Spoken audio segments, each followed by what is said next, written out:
Hai people, kali ini kita akan berbincang dengan sosok yang lahir dari pelosok desa di Banyuwangi.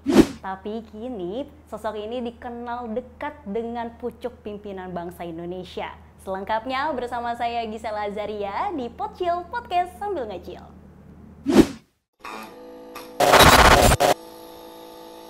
Yes, in people. Lebih tepatnya, sosok ini kini dipercaya menjadi Sekretaris Jenderal DPP Projo alias Projokowi. Langsung saja kita sambut, ini dia Pak Handoko. Halo Pak Handoko. Terima kasih Gisel, selamat datang. Gimana kabar Pak? Baik? Alhamdulillah sehat. Sehat baik, ya? Seperti yang kamu lihat lah. Iya, belum lama ini kayak baru balik dari kampung halaman juga ya Pak ya? Oh iya, sering lah pulang kampung. Nengokin ibu. Ibu, iya, nice. karena udah sendirian di kampung. Oke, iya. baik. Pak, saya pengen nanya nih, bagaimana nih setelah 2 periode Pak Jokowi sekarang sudah mau berakhir? Apanya yang bagaimana? Bagaimana perasaannya? Apakah dengan masa Pak Jokowi sudah puas dengan hasil yang sudah dijalani selama ini, sudah sesuai ekspektasi dan lain sebagainya, ya. Pak? Tentu sebagai Projo ya, saya Sekjen Projo ini saya sangat berbangga. Satu, karena dalam 10 tahun ini kan kita menghabiskan waktu, mendharma baktikan tenaga pikiran itu untuk mendukung, mengawal orang yang ternyata kita nggak salah pilih. Gitu kan, kinerja beliau itu sangat luar biasa. Sehingga hari ini banyak sekali kemajuan-kemajuan yang semua karena kepemimpinan beliau. Di dunia internasional pun kita sangat disegani. Kemudian pembangunan di dalam negeri kita bisa lihat di semua wilayah di banyak sekali aspek. Itu tentu membanggakan. Saya sangat bersyukur bahwa saya menjadi orang yang menjadi bagian dari Pak Jokowi. Kira-kira seperti itu. Kalau kemudian nanti setelah 2024 bagaimana? Harapannya pemimpin ke depan melanjutkan, ya kan, membawa bangsa ini yang arahnya, tracknya, fondasinya itu sudah diletakkan dengan sangat bagus oleh Pak Jokowi. Baik, gitu, baik. Saya. Jadi sudah puas lah ya melihat kinerja Pak Jokowi, banyak hasilnya, bahkan sampai dilirik banyak mancanegara ya, negara Indonesia ya. Alhamdulillah, baik. Itu satu kebanggaan lah bahwa kemudian kita menjadi bagian dari sejarah itu. Yes, gitu. Baik Pak, tapi ini saya baru-baru ini dengar isunya sekarang Projo terbelah 2. Itu benar atau enggak tuh Pak? Kalau Projo sih enggak. Relawan Projo? Relawan Jokowi mungkin nggak 2 malahan. Berapa Pak? Kan ada yang sudah terang-terangan mendukung Mas Ganjar, ya kan. Ada juga yang sudah terang-terangan dukung Pak Prabowo, ya kan. Ada juga kami yang ini saya yakin sebagian besar lah ya. Projo dan berbagai kelompok relawan lain menunggu arahan dari Pak Jokowi, karena kita ini kan nggak bisa dilepaskan dari Pak Jokowi, ya kan. Adanya kita, entitas kita ini ya karena Pak Jokowi kan. Pokoknya masih dipantau terus, masih dinilai terus ya Pak sampai. Ya. Dan tentu kami ya kalau Projo sederhana saja, Projo itu kan pro Jokowi, ya sudah terserah Pak Jokowi saja. Gitu kan, suruh ke kiri ya ke kiri, ke kanan ke kanan. Suruh bilang merah ya merah, putih ya putih, kan begitu aja. Jadi pokoknya ikut Pak Jokowi. Baik. Ya.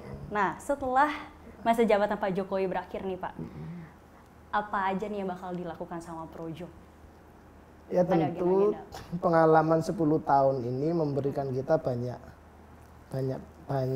pengalaman berharga, banyak ilmu, banyak pengetahuan yang kita dapat dari pengalaman ya.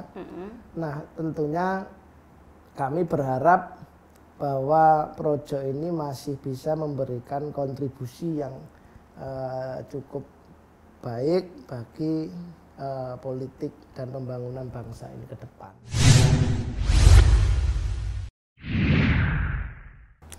Kalau Bapak lihat sendiri ini tantangan di pemilu 2024 nanti apa nih Pak tantangan terbesar yang harus dilalui Pak? Ya, saya pengen berkali-kali, saya sering ngomong di mana-mana itu. Kita pengen, kita semua punya sense ya, bahwa pemilu 2024 itu sangat menentukan.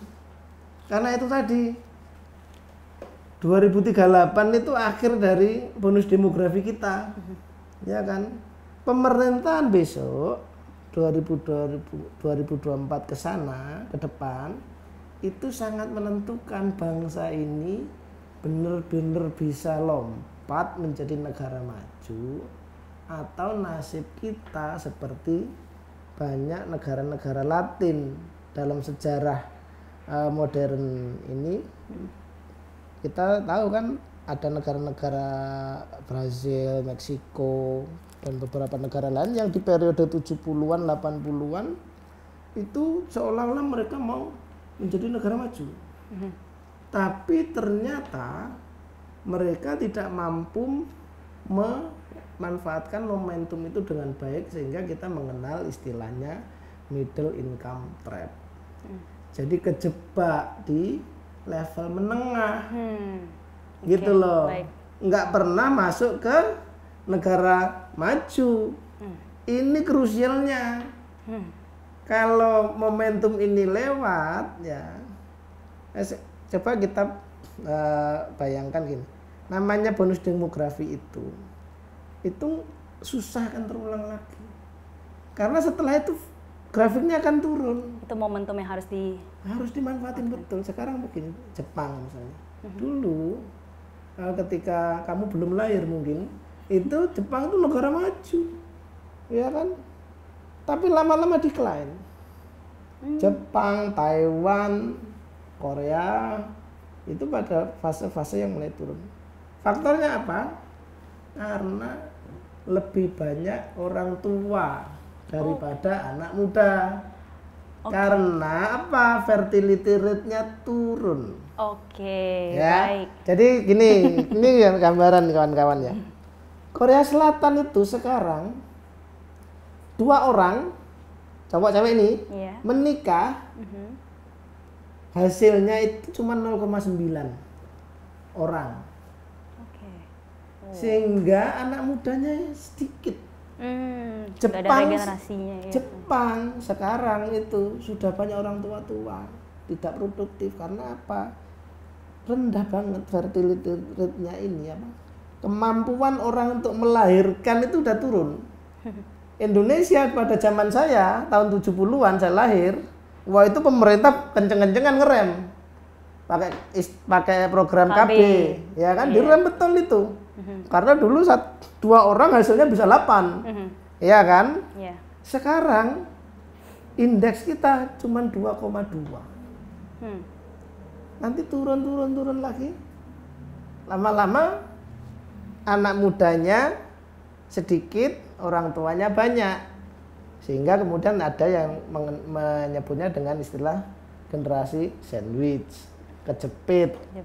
Ya kan, harus ngurusin dirinya, ngurusin yang masih kecil-kecil, juga menanggung kelompok yang tidak produktif. Nah, itu menjadi beban. Nah, situasi demografi kayak kita ini yang saya bilang tadi, kira-kira diprediksi puncaknya di 2038. Bonus itu selesainya di 2038. Bisa nggak kita manfaatin momentum ini? Ya sekarang tergantung. Satu, bisa nggak ngelola anak-anak mudanya menjadi anak-anak muda yang produktif. Bonus demografi ini bisa menjadi bumerang, tapi bisa menjadi kesempatan ya Pak ya? Betul. Kalau makin banyak tapi juga nggak berkualitas. Nah, itu masalahnya. Kenapa tadi makanya divisi yang kedua membangun SDM unggul. Karena kalau salah kelola, bonus demografi ini jadi beban. Betul. Ya kan, nggak produktif, akhirnya malah membebani. Inilah kenapa kemudian pemilu 2024 tahun depan itu bagi bangsa ini ya kawan-kawan, itu sangat krusial. Karena momentum itu Pak Jokowi kemarin bilang waktu ngobrol-ngobrol sebelum naik ke panggung, ini momentum begini ini saya yakin nggak akan terulang pun mungkin 500 tahun lagi. Karena secara peradaban itu seperti itu. Baik. Ya kan, peradaban ini kan silih berganti kan. Di sini maju habis itu turun. Kan begitu terus. Ya. Nah, ini kesempatan Yes.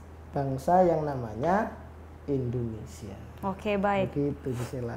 Terakhir Pak, walaupun tadi sudah sempat disampaikan, tapi mungkin boleh lebih disampaikan singkat padat dan jelas harapan Projo di 2024 nanti Pak, boleh disampaikan ke Young People. Oke, ya harapan Projo 2024 nanti kita bisa mendapatkan pemimpin yang benar-benar menjadi penerus dari Pak Jokowi, melanjutkan keberhasilan-keberhasilan, melanjutkan legasi yang sudah dihasilkan oleh Pak Jokowi. Maka harapan Projo 2024 ke depan pemimpin kita adalah pemimpin yang benar-benar mempunyai karakter yang mampu menjawab tantangan zaman ke depan.